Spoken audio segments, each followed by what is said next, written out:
Good afternoon. This is the LouRaePodcast. I'm your host, Austin Kors, and today my guest is Michael List. He's an artist here in Louisville, and he also is a sculptor. Michael, thank you for coming in. Thanks for having me.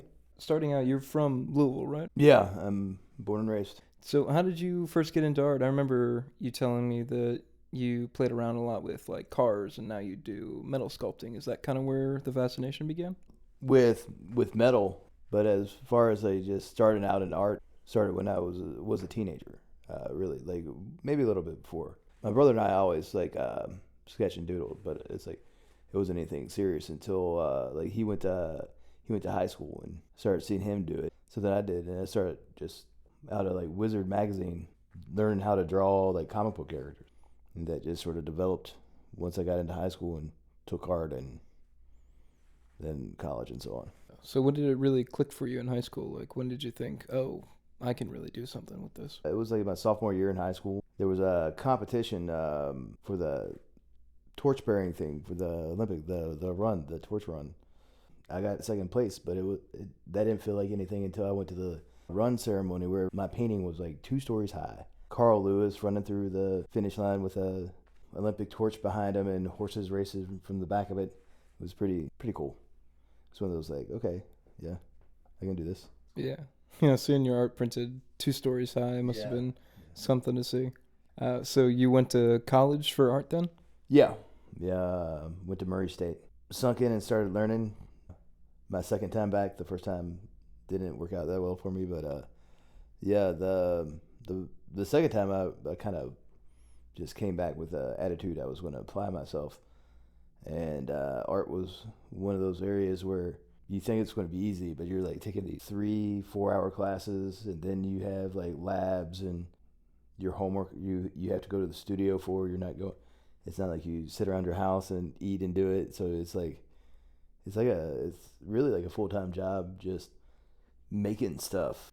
When I was in college is where I really like fell in love with metal though. I had a sculpture class, and the second year into sculpture, and we made stuff from metal. Like we poured stuff in molds and made stuff out of rebar, but we were making clay and ceramic sculptures to cardboard sculptures, out of anything you could think of to make something 3D. But my teacher had heart surgery, and he was replaced by this guy from University of Illinois that subbed in and taught that semester, and he knew how to blacksmith. I just got sort of entranced by it. It was different.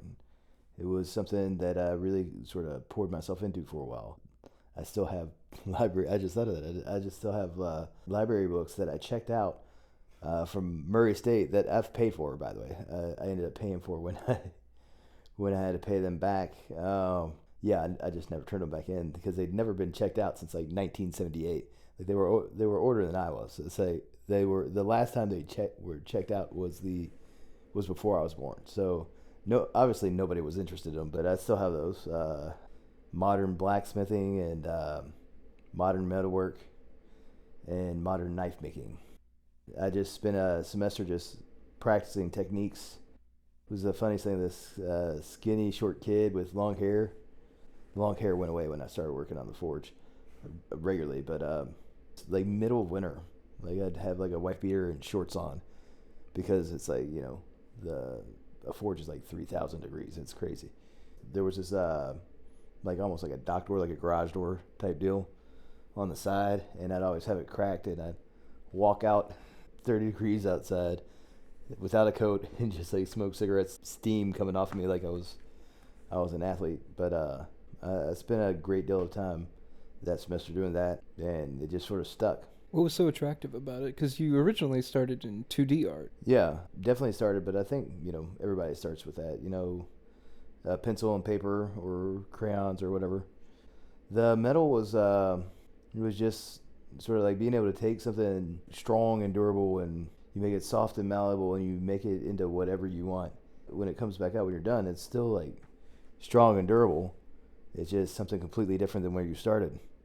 It's just really versatile, especially steel. Steel is easily coatable with other metals to make it look different. You can blue it, you can tarnish it, you can grind patterns into it, whatever you want. It's make it dull, make it shiny. I remember you telling me that metalworking was also really satisfying to like beat into submission. Use Yeah. this really hard, strong material and kind of bend it to your own will. Yeah, it's very satisfying and rhythmic. Sometimes you just sort of like get in a trance, but like the end when you're done, it's like body strength and fire has made this thing into like something completely different. Most stuff I do, I make with hammers and an anvil. And if you really kind of look at some of the old blacksmithing techniques and some of that, most times they were just like heating it up and either twisting it or hammering it, thinning it out. A lot of the old world craftsmanship was really, really apparent in like the blacksmithing, and you can still see it around. It's you go to it's part of the things I like when I go to historical places is to see the old ironwork where they made like railings and fences and stuff like that. They made their living by doing that, and they didn't even consider it art. But it's like if you look at it, it's like if somebody made that with their hands now, that it'd be like 20 times more expensive than a regular like hardware fence, because then they call it like art. Yeah, for sure. It takes a lot of craftsmanship, and artisanal thinking to really, commit to this because it's not easy being a blacksmith and like working in a forge. It takes a lot of skill, effort, and deliberation. Compared to your paintings, like your watercolors, that's pretty different, right? Yeah, the 2D stuff I got back into about 2 years ago. It's just like a different mind frame. Like it's freer, even though it's restricted to 2D. I'm not really planning too far ahead. It's more of a go with the flow, and I have an idea of what I want to do, sort of like a technique, but maybe not as much where I end up. Watercolors, especially, I actually got back into those. I was talking about this the other day because the paint tubes are very small, and you can travel with them. That was one of my favorite things on traveling was setting a day aside and just paint like on the beach or like in the hotel room just by the sea, even if it's not a beach. It gets me in a different mind frame. It's just it's a lot more experimental. There's some techniques I try in metalwork, but I usually like really read up on the techniques because some of them are dangerous and you kind of have to have a plan going in. But with watercolors and painting, it's a lot freer. It's a lot easier to cover up your mistakes. It's a lot easier not having to have a plan going in, even though a lot of times it does look better. But it's like having an idea of what you're doing and then refining that instead of having a refined idea going in. Yeah, it's an interesting dichotomy between the two because they are so different. You get different things out of the creation of each one. What would you say that you get out of metalworking? Is it mostly about the challenge and like the struggle of it? I won't say it's part of that because it's definitely challenging because I usually don't use the same technique over and over again. It's very planned out. It's very deliberate. Some of the techniques like blacksmithing, getting into the rhythm of it relaxes you, but it like really focuses you. It's not like a free creativity. It's like the creativity happens and then you make it, and you may have another idea along the way, but you have to stop. You can't keep going forward. You have to stop and figure out how that idea will work before you can go and do anything else. It's a lot more technical as far as any other art form I've tried, especially with the pieces I do. I do a lot of stuff that has a functionality. Like if you have to have a door somewhere, you have to plan for the door to be there before you even start. If you start working the one technique and have the idea to go back, sometimes you got to start over. And that can be expensive depending on if you're using scrap or not.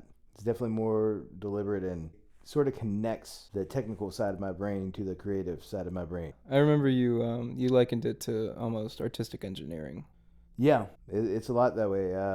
Like what you have to think of when you're making it. Like even if you look at these really free sculptures, there's this lady that she lives in a tribe in Africa. One of my art buddies from college turned me onto her.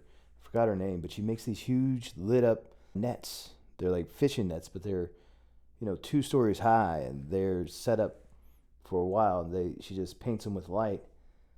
But even with that, it's like the planning that has to go into hanging it up is just immense. It looks like it's just blowing in the wind, but to make it look that way, you have to like think of bringing the wires in. You already have the stands built. You have all this, and sometimes you set it up and you're like, oh wait, that's wrong, and you have to start back over and like rethink your whole thing. With functional, it's like you have to like, okay, this has to be functional, but it also has to be part of this. Before you start, it's like, how do I go about doing that? Because if you don't understand how you're going to do it, it generally doesn't work. So it's like an evolving process. Yeah, and it's definitely when you can improve leaps and bounds in a short time, and then like fall back just with like a bad idea going in. There's a lot of different techniques that are rewarding in metal and sculpture and functional sculpture in general. You learn so much like while you're doing it. Sometimes you just make your own little technique to make something happen. You have to stop in the middle and make a new tool that you're only going to use for that. It just works out that way. What's that discovery feel like when you do have to create a new tool and you do have to innovate in your process like that? It's like mentally invigorating. The problem solving of that, the feeling you get when it works. You don't feel too bad when it doesn't, because you're like, I've never seen this tool in my life. But when it works, it's just like, I did that. It's like there's not another tool that I've ever seen like that. And then probably never use it again and put it in a corner. But that moment when it's like it works and it makes the thing happen, I can't really describe it. It's incredible, yeah. So with such like complicated processes and like just pure expressionism with your watercolors, where do you find a lot of the inspiration to kind of begin your things and shape them? With the watercolors, I usually do the background. Think of an innovative way I haven't tried, or something I've wanted to try that I've seen, to make some weird abstract background. And then I'll pick a photo I like, see if that fits, or I'll research something that I want to put over it. But usually the background comes first, and I see if that fits in, or see which one fits in better. And actually, I started cutting masking tape designs in like making almost pinstripe masking tape strips and drawing on the watercolor paper with that before I would even start to have a design that would come through the drawing. Then I would do the background. So basically I was putting the foreground in before I did anything else. Some of them I just cut out real weird designs out of the masking tape and just put it down, and then did the background, then decided what I was going to paint on it. Yeah, so you kind of play around with them a little bit and figure out kind of what you want to do. Yeah, painting is definitely more play as far as like just doing it. But on the metalworking side, well, a lot of it's been commissioned, but in the past. But like one of my favorite pieces started because my brother sent me a thing on Facebook. It was this halfway between Chinese and English dragon fire pit that breathed fire, and he's like, "Can you make this?" I just put challenge accepted and didn't say anything to him about it for like 2 years. It took me 2 years to make. It's supposed to be like a 3-month Christmas present that I thought I was going to be able to get done, and I got into it. I'm like, this is a lot more work than I thought it was. Mainly making hundreds and hundreds of hand hammered scales and welding them together, and engineering a inside that would make the fire shoot through the mouth, force it through the chimney, and make that fire do that, which made me make a fire pit size rocket before I even started with the outside of it. A lot of your pieces have Spanish titles. Why is that? Part of it is like it's a life goal to be fluent in Spanish. It influences my travel, and it's really influenced my life. A lot of the paintings that have Spanish names are from the photos that I have from my travels to Spanish-speaking countries, like El Hombre, La República Dominicana. It's from Santo Domingo, my trip there. I believe I had El Noche de Carolina. I had that one here too, which was one of my first trips to a Spanish-speaking territory, Puerto Rico. I stayed in Carolina, and like right next to the beach. It was beautiful, but I'd go there at night, and it had this awesome shoreline where these like jagged orange-looking like coral rocks coming out into the bay and stuff, and it had like a whole strip of like hotels on the other side. So it just had that like weird like glowy background and no light around you. So I thought it was really cool. There's a park in Old San Juan by this fountain right on the street. There's a bunch of sculptures in it, which I didn't take one picture of, but there's a street that goes to this fountain. It just has one of those like tree archways and like old school lanterns and everything. I thought that looked cool. I take a lot of pictures on those, and got in a habit when I started doing watercolors again, especially when I was on vacation, just having my phone where the camera was already ready to go, and I just like see something cool, like boop. I do that a lot with the sky too. One of the first ones that I sold when I came back to like putting my stuff in galleries, it's a Latin American Heritage concert in New Albany. During the concert, the sun was setting, and it just sort of this like V cloud. It was almost perfect because the tree line was sort of looked like it was sort of sloping in, and I just took a picture, and it's like, that is perfect. I got to paint that. But yeah, through my travels and learning Spanish, I've kind of fell in love with like Latin American culture. Salsa dance and dance bachata. Half the people at my work are from a Latin American country, like Cuba, Venezuela, Mexico. Through the dance community, a lot of my friends are Spanish. I've gone to several of the La Casita events. It's a local charity that helped Latin American immigrants. It's really rewarding. I didn't think I would like embrace it as much as I had, but it sort of came hand in hand with me trying to be fluent in Spanish. From the immersion in the language, I also got a little bit of a immersion in the culture. And it's a very vibrant, energetic, happy culture. A very passionate culture. Yeah, I think you can see that too in the way that you paint some of those places from the South American countries you visited. They are always quite vibrant and very full of life. It's nice that you can kind of interact with the community like that here in Louisville too. Yeah, that all started from work, really, about 7 or 8 years ago, maybe longer than that. I had an employee, he grew up in Cuba, but he lived in Miami for 12 years. And he got to Louisville. He could speak English, but he couldn't understand English a lot. So I just sort of made a deal with him. I was like, hey, I'll start learning Spanish and you start learning English, and we'll meet somewhere in the middle so you know what you're supposed to do. And from there, I just stuck with it even after he left. But through the immersion, like I said, the whole travel thing started out as immersion, so I could be around where I couldn't like fall back on my English to be able to speak and get around and everything like that. One of my first travel conversations took me to probably one of my biggest like spiritual adventures in a Spanish-speaking country, Puerto Rico. I was at a bar talking to this retired math teacher in a broken Spanish conversation for like hours. He was telling me how his son played football and how good he was, and he was like the star football player and everything. And it was so like we got to the conversation of like, he's like, what are you planning on doing in Puerto Rico? It's like, and I was like, well, tomorrow I think I'm going to go to Fajardo to see like the glowing plankton and all that. And I think I'm going to get one of those kayak boat rides and everything. He's like, no, don't do that. Don't do that. No. Go to Lajas. And there's a bay there. I think it's one of the only bays in the south with glowing plankton, but it's not, he said it's not protected. They'll take you out on a boat and you can swim. You can swim with them. And I was like, whoa.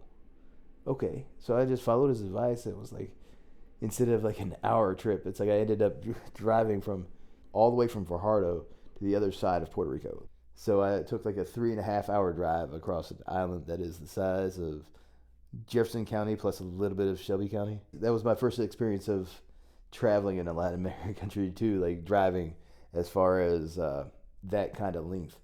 And I was like, why is this taking so long? That was really amazing. I didn't get any pictures of that.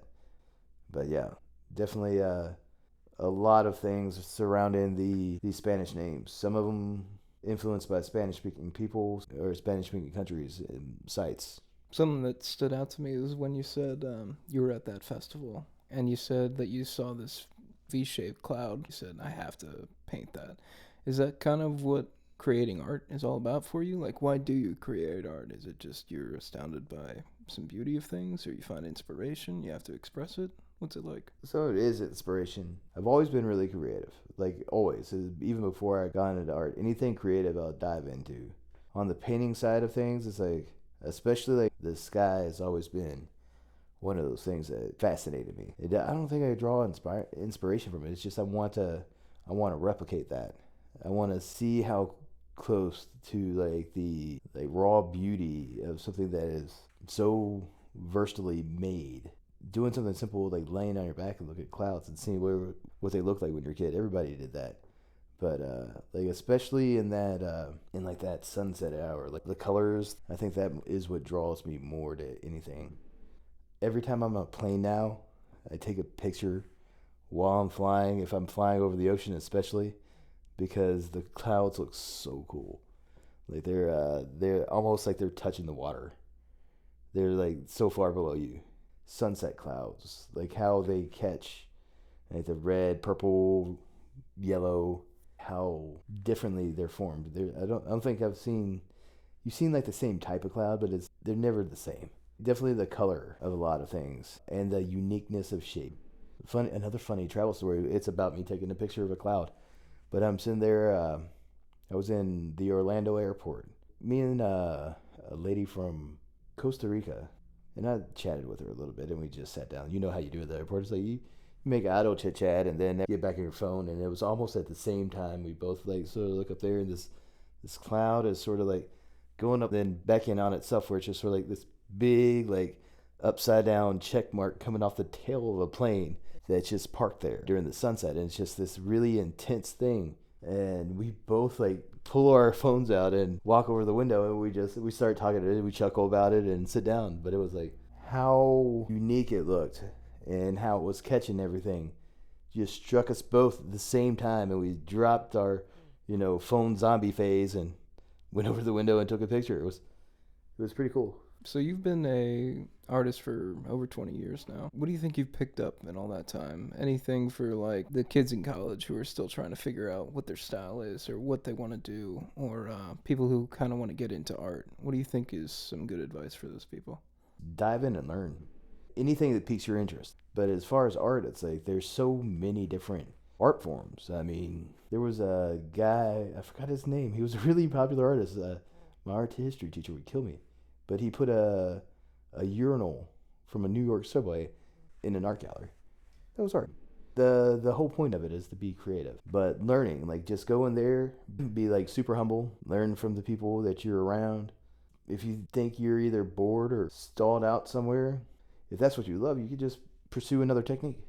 It's like even in like oil painting, how many different techniques in oil painting? It's like you just practice for like hours on glazes and seeing how many layers you could put on a painting with just like different translucent techniques that show through, or using different colors, and there's some colors to make them pop better.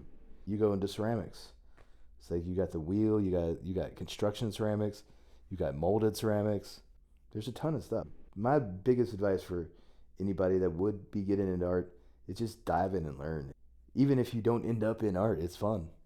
Like it's like you'll have a good time. I swear, it's like there's not a lot of people that I see try art and not have a good time. That's why they use it for therapy. It's such a good tool.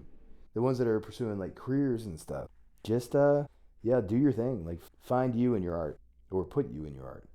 A lot of people don't do that, but I really admire artists. I think especially the ones that are really like transparent with it. It takes a certain amount of bravery to like put yourself in something, even if your specific emotion or like personality isn't there. It always is. It's like you've put so much time into it. There's no way none of yourself got there, because there's always this image of these artists that are loaf around. Like art school was like grinding. It's like anybody that's gone to art school, I loved every minute of it, but I busted my ass doing it. And I look at somebody's painting and I'm like, it's like a large chunk of their life on the wall that they didn't have to do, and it's on a wall somewhere just for somebody to look at, and a lot of times just judge. Like that's the other part of art school. Get thick skin, because that's what they teach you in art school. That's what the critiques are about. Yeah, just raw bravery. It's like knowing you're going to get punched in the face sometimes. It's like you're like, oh, I really really like this. I should put this up somewhere. Somebody puts it in the gallery, and the next thing you know, somebody's wrote something like just super critical about it. And you're like, it's going to happen. It's eventually going to happen. But yeah, it's still really rewarding. Like when somebody really like, you can tell really digs your work, it feels really good. So I mean, I think there's no downside to going the artistic route. Yeah, and it keeps you curious. Most definitely. It keeps the curiosity alive, especially if you ever switch techniques or styles, or what am I going to do next? It's like you're getting excited about it, or like having an idea and just like can't get back to the studio fast enough, right?